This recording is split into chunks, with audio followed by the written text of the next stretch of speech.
Kembali, kita beralih ke informasi berikutnya. Harga cengkeh di Kota Masohi, Maluku Tengah mencapai angka Rp117.000 per kilogram. Sebelumnya, harga bahan rempah itu diketahui berada di kisaran Rp80.000 hingga Rp90.000 per kilogram. Sementara itu, harga pala dan juga kopra terpantau stabil di sana. Untuk laporan lengkapnya dan juga detail rinciannya, kami sudah terhubung dengan rekan Lukman Mukadar, reporter dari Tribun Ambon yang akan menyampaikan informasi. Silakan rekan. Halo Silakan Dea. rekan. Iya, sudah Ya, tersambung. Silakan dengan informasi Anda seputar dari kenaikan harga rempah di sana.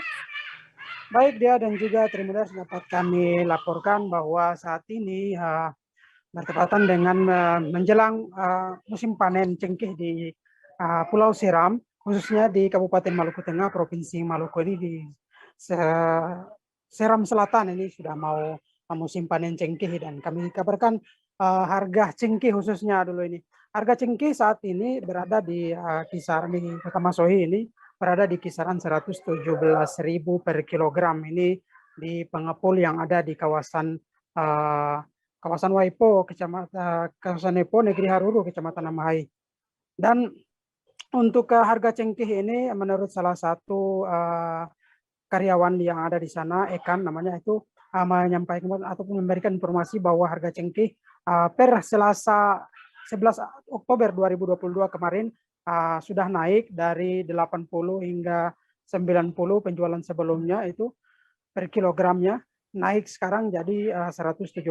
Namun demikian kata dia, harga cengkeh ini tidak serta-merta itu stabil dalam beberapa bulan lamanya begitu. Namun bisa dia fluktuatif tergantung harga permintaan pasar dari Surabaya, karena bisa saja pengaruh pasar Surabaya mempengaruhi harga beli yang ada di Provinsi Maluku ini, khususnya di Kota Masohi.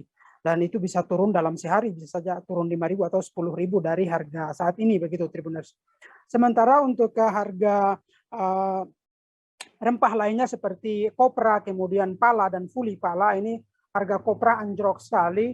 Saat ini ada di Rp5.500 per kilogram. Ini turun jauh dari penjualan beberapa bulan lalu itu sebanyak di angka 12.000 per kilogram. Sementara untuk harga pala sendiri ini, untuk pala ini ada dua jenis, ada pala biasa dan juga pala Papua. Di mana pala biasa ini untuk batok bundar yang kualitas bagus itu ada di pasaran tertinggi itu 80.000 per kilogram, sementara pala yang agak rusak sedikit hasilnya itu ada di 70.000 per kilogram. Kemudian fuli pala ini ada di pasaran tertinggi 200.000 per kilogram, Dea. Dan juga harga pala Papua ini di pasaran 70.000 per kilogram, dan untuk fuli palanya ada di pasaran 170.000 per kilogram saat ini, Tribuners. Begitu, Dea. Baik, terima kasih untuk informasi Anda, rekan Lukman Mukadar. Selamat kembali bertugas. Terima kasih sudah nonton. Jangan lupa like, subscribe, dan share ya.